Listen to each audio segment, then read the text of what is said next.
The Dental Brief is brought to you by Omni Premier Marketing and the amazing guests who bring wisdom and advice that you can put to use to take your business and practices to the next level. Find us on Facebook and join the conversation. Get ready to grow because we are kicking off the next episode in 3, 2, 1.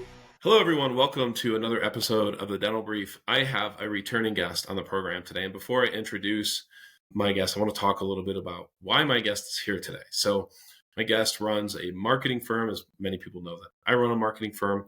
It's dental specific. We're dental specific, or I should say we've been involved in dentistry for 12 years. A lot of people think, why in the world would you do that? Why would you have one of your competitors on the program? And I'm going to say real quickly, and I think a lot of people need to think about this, is you have to have an abundance mindset if you want to grow.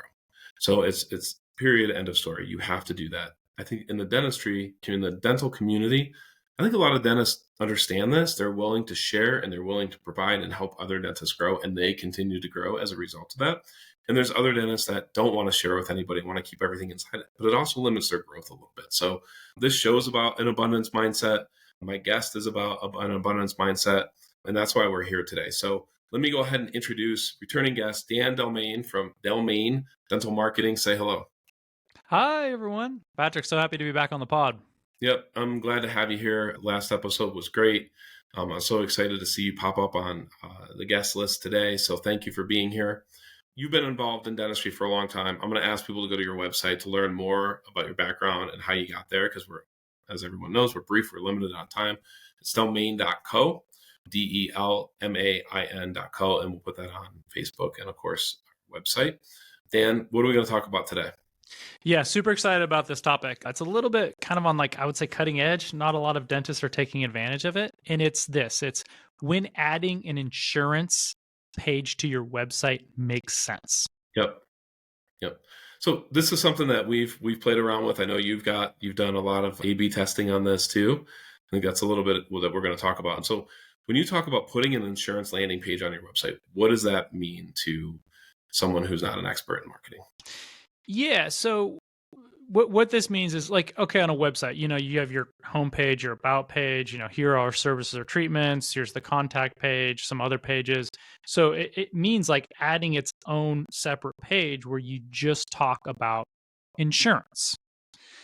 And we'll talk about kind of the nuances of talking about just insurance in a second, but that's what it is. And the idea there is, if someone is kind of leading their Google search, or they're saying, I have this insurance carrier and I want my dentist to carry this just for the ease of accepting my insurance, I come onto your website, and then on your insurance page, you connect the dots, you accept this insurance, ding, ding, ding, I'm probably going to reach out and book an appointment with that practice. Right. So this is, for an example, not to mention an insurance company out there, but this would be if somebody searched, XYZ,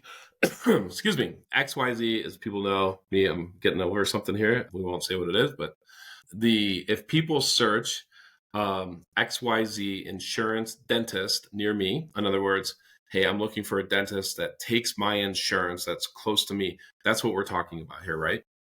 Yeah, correct. Mm-hmm. Yep. So do you recommend having one page on the site that lists all the insurance companies that you're working with? And I'm going to ask a follow-up question to that. Or do you recommend a different website page for every single insurance company that's in your area?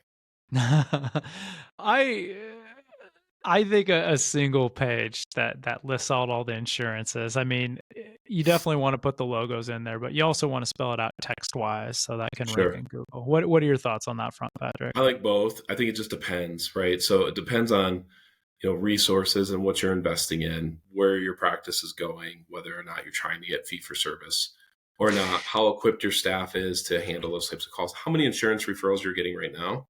There is this thing that happens the way that you're listed. If you're with XYZ insurance company, how you appear on their website could be based on alphabetical order. It could also be based on proximity of the zip code the person puts in. So dentists do get an unfair share of insurance referrals based on these types of things. So I have mixed feelings about it. I think you can do it both ways. I think it just depends on the amount of resources that you have available to put into building these landing pages. Yeah, and I just want to add, I think that if you're predominantly in network, then yeah, like showcase all those assurances, maybe do some SEO optimization around that. Yep. But if you're out of network or you're fee for service, I think you can still leverage this tactic in kind of a modified way. Do you want to talk about that or? 100%. Yep. Let's do it. Okay. So one of the things you can do, it's for example, let's say that you are in network with say one provider. And so predominantly you're out of network. Like what you can do is like leveraging messaging on your website where it's like, okay, we accept most dental insurance plans. That said, like let's make sure you're covered. So they come to your insurance page and maybe you're using like Typeform is like an example piece of software that's pretty good for this. They Sure. start punching in their information like name, contact details, and then, they mention like Delta or whatever that insurance is. And then at the end, it's like, as a practice, it's like, if you don't cover that insurance, you can basically say something to the effect of like, while we don't accept Delta insurance, we can bill Delta insurance directly and kind of leverage that conversation to more education and still get them in the door as a really good fit patient. Does that make sense? Yeah, Am it I makes describing sense. anything to add there, Patrick? Yeah. So just, I think, just to put it a little differently. So the person goes to the website and they start asking questions like, hey, maybe that first question is find out if we accept your insurance or find out if we work with your insurance company. And the person puts in their name, they put in their email address, maybe they put in the cell phone number, and then they ask them the next question, like enter your insurance company or your plan information here. And then they fill that out, and then maybe Typeform or whatever software that you're using comes back and says, hey, you're in network, you're out of network, something along those lines. That's what you're talking about, right, Dan? Yeah, exactly. And I think just to kind of level this up, it's like the beauty of this is like even if the person fills out the form and they end it there, like they don't take that next step because maybe they're intimidated, like I don't understand kind of how this out of network insurance works, like billing directly. You're using the right tool, you can essentially capture their information and then you can have someone on your team follow up. Hey, we Right. noticed that you submitted this form, like let's have a conversation. And you next thing you know, you're booking them into the schedule. Right. So what you're getting to now is like, hey, if they're not a network, if it's not like the perfect answer to their question, make sure that you come up with a way to follow up with them, correct? Correct. Yeah. And the other thing I want to add too about this insurance page, now that we're talking about it, it's, you want to lead with, do we accept your insurance? Like fill out this information, we'll let you know. But also simultaneously on that page, like you can leverage other financing opportunities, right? So it's like if you offer outside financing through Clear or Care Credit or a firm, like you can play that conversation Right. messaging up. Or a lot of practices, they really want to promote their in-house membership plan. So it's like bang, bang, bang. Okay, so check to see if we accept your insurance. These are some outside financing options. Oh, by the way, let me tell you about our in-house membership plan, which we Right. think is a great fit for you. And then you can include some frequently asked questions. But I think it's a great way to, if someone is just kind of they have in their mind like I'm not going to go to a practice that doesn't accept my insurance, you can kind of massage that conversation and still Sure. get them in the practice, and they could be a great long-term fit. Yep. So, on our podcast, we have a lot of coaches and consultants. Recently, All Star, and I don't know if you know those people, I was at an event with them, and they have an amazing way that they teach their people at their front desk to handle that question. Do you work with or do you take XYZ insurance? And if they're out of network with that, the answer is we have plenty of patients or we have a lot of patients that use that insurance and we can help you work with your insurance company. And then they just keep moving down the road to scheduling the appointment. And then they explain exactly what out of network looks like, how they can help them with billing, how they can submit for billing on their behalf, and then let them know they have to pay for the appointment at the time of the appointment, of course. So it's full disclosure, but instead of coming out with a no right away, it's like, hey, we do have people that. Yeah, it's a great point. Yeah. Yeah, yep.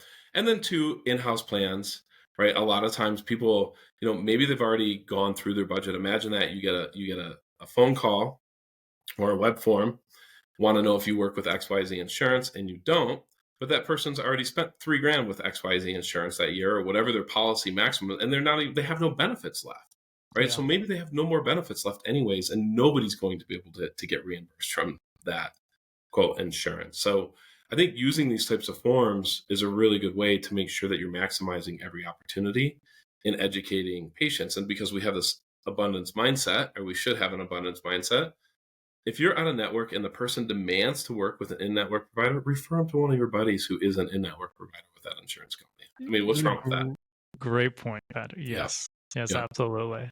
Yeah. What else you got to add to this great I idea? just I just think it's effective. I mean, we talked a little bit about like if people lead with the search, you could also search engine optimization is a great way to kind of bring in more website traffic that people looking specifically like, dental practice accepting this insurance in my area. But you can also like do Google ads to kind of max out the top real estate, especially if you're in network and there's like, one particular insurance that you get great reimbursements on. Like you really kind of want to dominate the top of Google's first page and get those people into the website because they're a really good fit for you. Yeah. You can also leverage like Facebook and Instagram. We accept most insurance and kind of build in some sort of interactive form directly into Facebook where people can figure out if you accept their insurance. And then also like postcard mailers. Like we don't do really any offline marketing here at Delmain, but I've heard that postcard mailers can be effective in this regard. Like, do you have any experience in that, Patrick? So we've never done postcard mailers that are specific to an insurance company in an area. So in other words, XYZ, there's an employer that has 5,000 employees near you that all uses XYZ dental insurance. We've never done any direct mail going after those, but it is pretty common that on some direct mail, I shouldn't say it's common, on some direct mail pieces, if there are some big carriers and we know there's a lot of employees that are with XYZ insurance, we will put accepts this, and this works with all major insurance companies here in Colorado or whatever state they're in. So on direct mail, we do. I think it's also important on direct mail to let them know that you work, no insurance, no problem, that you have an in-house plan, that you have financing available. A little direct mail secret that we've had a great deal of success with and our clients have loved is in startup practices, or maybe they're celebrating an anniversary, we'll do 10% off, 15% off all cash pay patients for life for the first 20 people to respond. And people say like, wow, 15% off for cash pay for life. Like I get this deal for the rest of my life. I get to be attached to this dentist for the rest of my life. It's a win-win situation for everybody. And that ad seems to go pretty well on direct mail. I like that idea. We might have to give that a go. Yeah, it works. So on the paid ads, you mentioned running paid ads. So this would be like running a paid ad that's like dentist who takes XYZ insurance or XYZ insurance dentist near me, something along those lines. You could do an exact match, which means only if people search that exact phrase is your ad going to come up. What's the cost per click on those? Have you ever looked to see what the cost per click is? That's a good question. The natural answer, it varies depending on market, whether you're in Midtown Manhattan or you're rural Nebraska. But I want to say it's like in our experience, like it's in like the $5-ish range, maybe trending towards like $10. So, right. But I mean, I think it's less about like the cost per click and more about the conversion rate. Like we find that the conversion rates are pretty tremendous when we're doing a one-to-one match. And just to kind of follow up on that last comment about like, like you can segment your ads based on specific keywords that someone's typing in. And you can also use what's called in Google Ads as a dynamic keyword insertion, DK, if I got that right, where you can also then kind of match that same insurance carrier in your ad copy. So you're making a one-to-one connection in the ads. Got it. Makes sense to me. Dan, thanks for coming on today. Let me get the website out and we'll come back to you. It's delmain.co.com. Dan, give you the last word. Delmain.co. Yep. No, I apologize. We'll make sure we get that right in the link. It's delmain.co. Again, my apologies there. Dan, one more word of advice. What's a little secret that you've got for our audience that can really help them bump up their marketing? Oh, we're going bonus round here? I wasn't expecting this question. Bonus round. I'm stalling here, as you can see, Patrick. Maybe you go bonus round and then we'll come back to me. There's just way too. I can't give you all my secrets, Dan. Can't give them all away.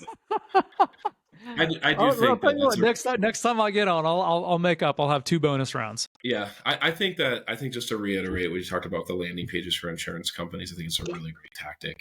It's certainly never going to hurt anything. I think it is a way to bring in more patients. I know a lot of people look at insurance companies as really just marketing companies.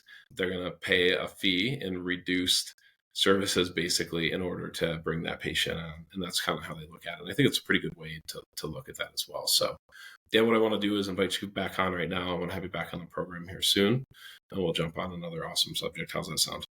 Awesome. Patrick, you're the best. Thank you. Thanks again, Dan. Appreciate being here.